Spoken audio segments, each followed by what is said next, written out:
In the last class, we have seen displacement and distance. In this class, we will be discussing velocity and speed. So let's see the definition of velocity. It says that velocity is the displacement that an object or particle undergoes with respect to time. And you can see the formula for velocity. It is velocity is equal to displacement by time. Now let me discuss this velocity with the help of an example. Now let me take a point A, a point B and a point C. And there is a path between A and C. Now a person standing here wants to move from A to C. Now how can he do? As you can see, there is only one path. He can just travel from A to B and B to C. And now let me say that the distance between A and B is, let's take it to be 2 meters, and the distance between B and C is 3 meters. And when the person starts moving from A to C, let's take this person travels from A to B in 2 seconds. And this person travels from B to C in 3 seconds. Now what would be the displacement of this person when he travels from A to C? As we have discussed in our previous video, it's very clear that the displacement would be 5 meters. Now what would be the velocity of this person when he moves from A to C? As you can see the formula, velocity is equal to displacement by time. Now what is the displacement here? Let's take a case one, that this person is moving from point A to B and to C. What is the velocity of this person when he moves from A to C? It's very clear. Velocity here in this case is, what is the displacement? It's 5 meters by, what is the total time? The time taken, it's 5 seconds.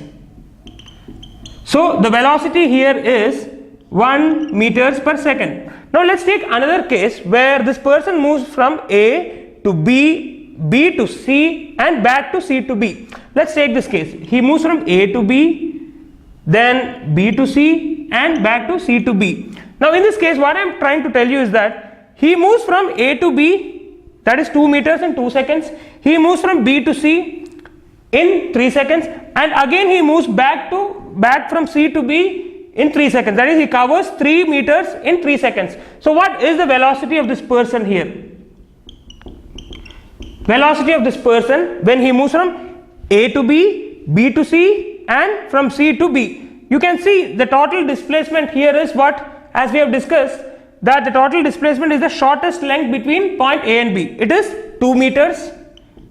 And what is the total time taken? He has taken the time 2 seconds from moving from A to B. Then he took 3 seconds to move from B to C. Then again he took 3 seconds to come back to B from point C. So what is the total time? He took 8 seconds. That is 2 plus 3. Then coming back again 3. 3 plus 2 is 8 seconds.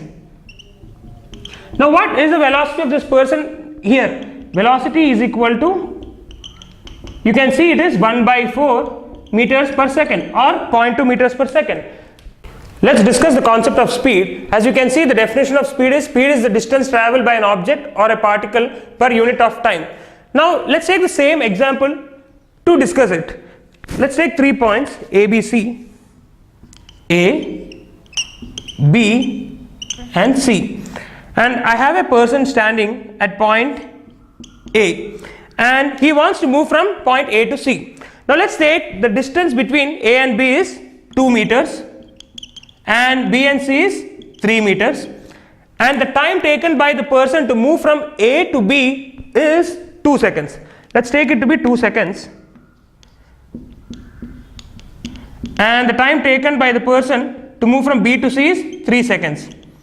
Now what is the distance traveled by the person from A to C? As you can see, it's a straight line. We can tell the distance is 5 meters. 2 plus 3 is 5 meters. Now what is the speed of the person when he moves from A to C? Let's take 2 cases here. One case is he is moving from A to B to C. What is the speed here? Speed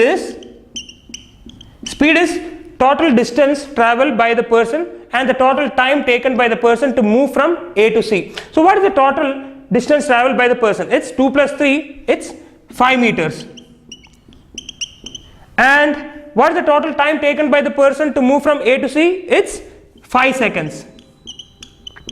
Now what is the speed of the person? It's 1 meters per second. Now let's take another case where he moves from A to B, then B to C, and back to C to B. That means he moved from A to B, then B to C, then he comes back from C to B. Now what is the total distance traveled by this person? Now I'm going to calculate the speed. So the total distance is, he moves from A to B, it's 2 plus 3. From B to C it's 3. So 2 plus 3 is 5. Then he comes back from C to B. Here we write it to be 8 meters because you can see distance, as per the definition of distance, it's the actual length of the path traveled by the person from a initial point to final point. Now you see here the actual path is what? He's traveling from A to B, B to C, then back from C to B. So 2 plus 3 plus, then plus 3 again. So what is the total time taken? You can see he takes 2 seconds to cover from A to B, then he covers 3 seconds to move from B to C, then again to move from C to B he takes 3 seconds. So what is the total time? It is 8 seconds. So the speed here is 1 meters per second. You can observe one interesting fact here. Here it is 1 meters per second. Here you can see there is a difference between velocity and speed. In speed we only calculate the actual distance covered. That means the total distance covered by the particle and the total time taken by the particle. In this case we calculate the displacement divided by the total time. Now we will discuss further aspects of speed and velocity. Now we will discuss instantaneous velocity and instantaneous speed. Let me see the definition of instantaneous velocity. It says that the time rate of change of displacement at any instant of time is called as instantaneous velocity. And the formula that we use is, as you can read it, limit delta t tends to 0 delta x bar by delta t is equal to dx bar by dxt. Now let me show this with the help of an example. We have 2 points A and B. Let the path be something like this. Now if I ask you what is the displacement between A and B, it's very clear, it's the straight line or the shortest length between A and B. But we have to calculate the instantaneous velocity at a certain point or a certain interval. Now let me take two intervals here. Two intervals to be, let's take two small points x1, x2.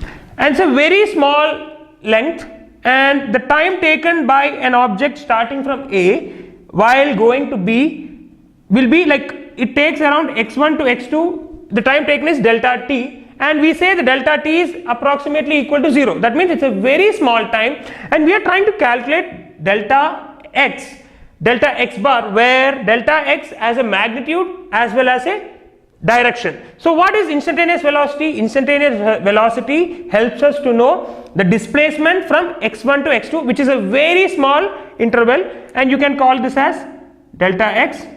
And what happens? The time taken here is delta t. So as per the formula, delta t tends to 0 and delta x is very small. Here we calculate the magnitude and the direction. So x2 minus x1 can be considered as a point which has a direction, and this is the direction that we are indicating, where when a object covers or moves from x1 to x2, which is considered to be very small, and we consider it as a point, and it has a direction, and it covers that distance in a small time delta t, or delta t is equal to 0. This is instantaneous velocity, that is rate of change of displacement. What is the change of displacement? As you can see, displacement has a magnitude and a direction. So x1 has one direction, x2 has one direction, x1 is moving like this, x2 is moving like this. That means there's a rate of change of displacement at any instant of time. This any instant of time indicates that it is a very small time interval. Now coming back to instantaneous speed, let me take an example here. I'll take a point A and this point be B. Now let this be the path, and let me take two intervals x1, x2, and it covers a distance.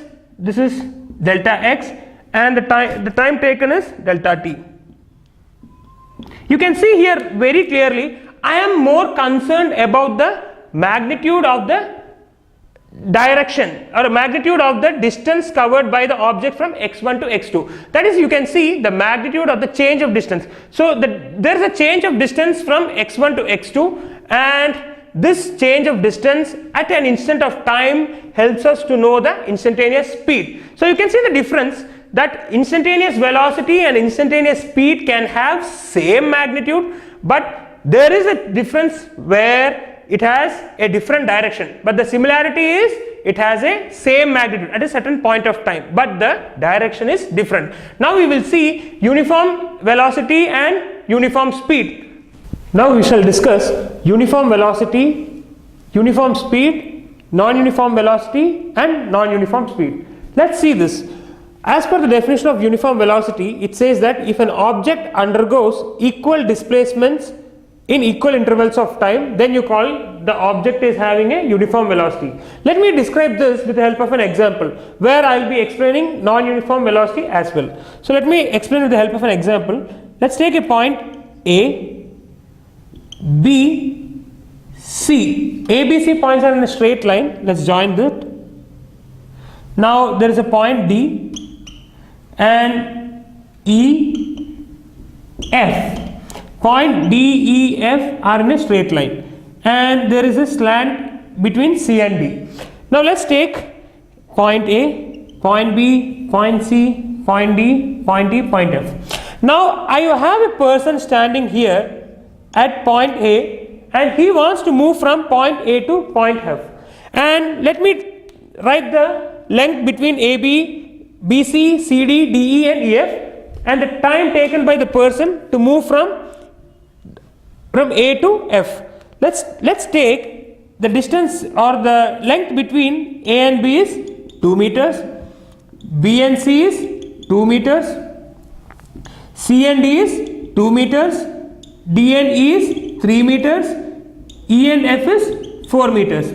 Now when the person starts moving from point A towards F, he goes through B, C, D, E. Now let's take the time taken by the person to move from point A to B is 1 second, B to C is 1 second, C to D is 1 second, and D to E is 1 second, E to F is 1 second.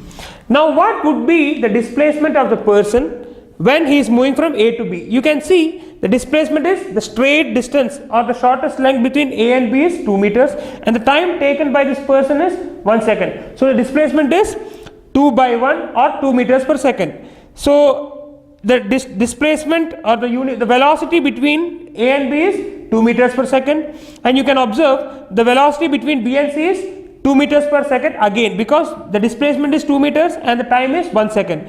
Now as he moves from C to D, it's an interesting thing that we have to note here. The magnitude or the length between C and D is 2 meters and the time taken by the person is 1 second. Now if I ask a question, here the velocity is 2 meters per second, here it is 2 meters per second, here it is 2 meters per second. But we have to note that the direction of the velocity from A to B and B to C are the same because they are moving in a straight line.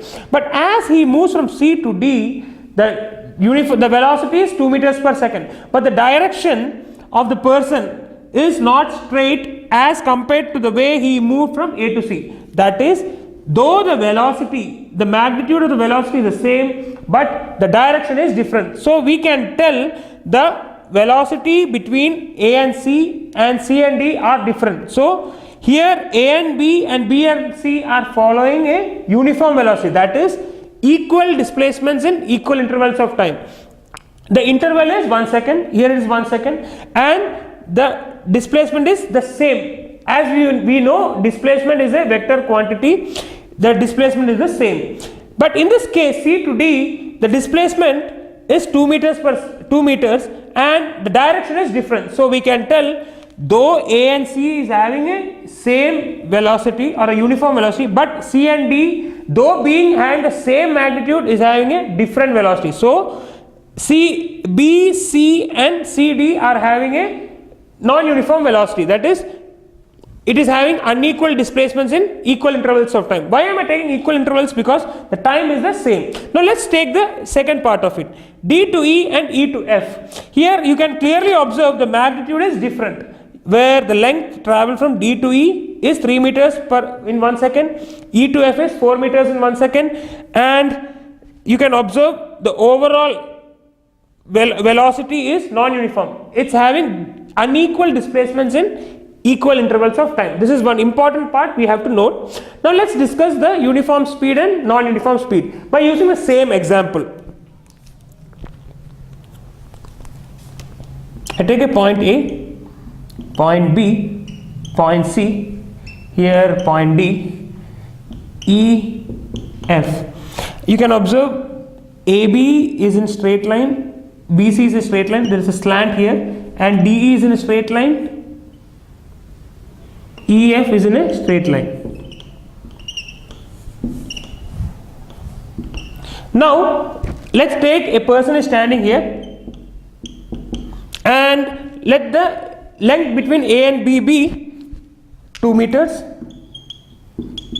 and B and C is 2 meters and C and D is 2 meters, D and E is 3 meters, E and F is 4 meters. Now let's take the time taken by the person to move from A to B is 1 second. The same, similar to the way we have explained the velocity part.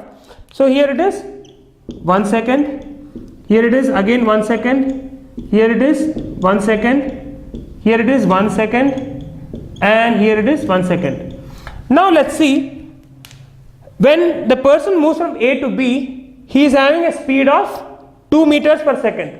Here we are only concerned about equal distances and equal intervals of time, and here you can observe B to C is also having 2 meters and 1 second. Now let's see the important part here, C to D. When the person moves from C to D, you can observe he is having a length of, he is moving a distance of 2 meters and he is taking the same amount of time as he is taking from A to C. So we can clearly tell the person is having a uniform velocity, uniform speed while traveling from A to D. It's very important, when the person is moving or covering equal distances in equal intervals of time, he is having a uniform speed. While comparing to this part, you can observe when here this person is having a uniform velocity from A to C. Let me write that. He is having a uniform velocity here.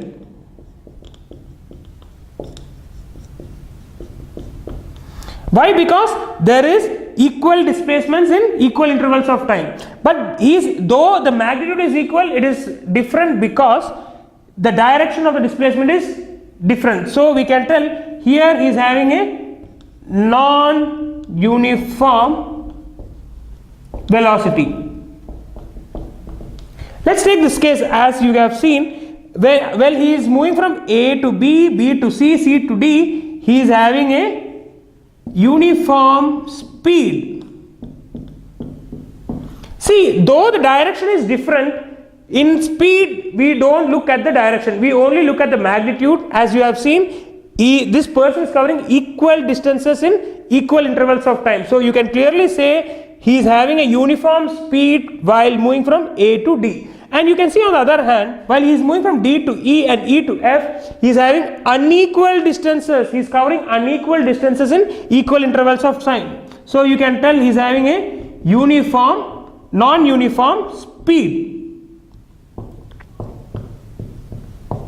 So the basic difference is that this particular section is put just for the purpose of explanation, where you can see here it is having a non-uniform velocity because they are having unequal displacements. But in this case, the entire A to D section is uniform speed because they are having equal distances, or the person is covering equal distances in equal intervals of time. I hope this concept is clear. Let me go to the next concept. Now we will discuss average velocity and average speed. So you can see the definition, the ratio of the displacement of the object to the total time taken. That is, average velocity is the displacement by total time taken. So while calculating average velocity, we need not worry about the path taken by the object, but we should only see the shortest distance between the initial position and the final position. So we need to only find the displacement, that is between initial point and final point, and the total time taken by the object to reach from initial point to the final point, which is the shortest distance between the two. Now coming to the average speed, it is the ratio of the total distance travelled by the object to the total time taken. Now we have seen where speed can take different paths and it can increase the distance as well. So while calculating the average speed, we should calculate the total distance by the total time taken. So there are two special cases in this.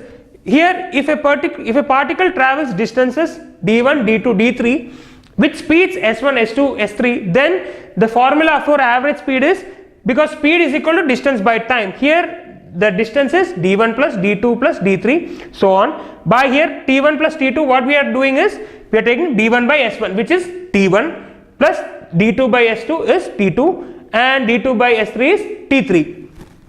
Now the other case is if a particle travels with speeds s1, s2, s3 in time intervals t1, t2, t3. So the difference between the two cases is that here the speeds are specified, but the distance is specified in that case, and here the time is specified. There we are seeing the distance traveled with a particular speed, not seeing the time, and here we are seeing the speed traveled in a particular time interval. And if you are asked to calculate the average speed, we use the formula. Again, we know the formula of speed is distance by time. Here you can see overall the numerator gives distance s1 t1, that is speed into time interval 1, plus s2 t2 plus s3 t3 by the overall time gives the average speed. This is a very simple concept, and we will be doing problems related to it in the further videos.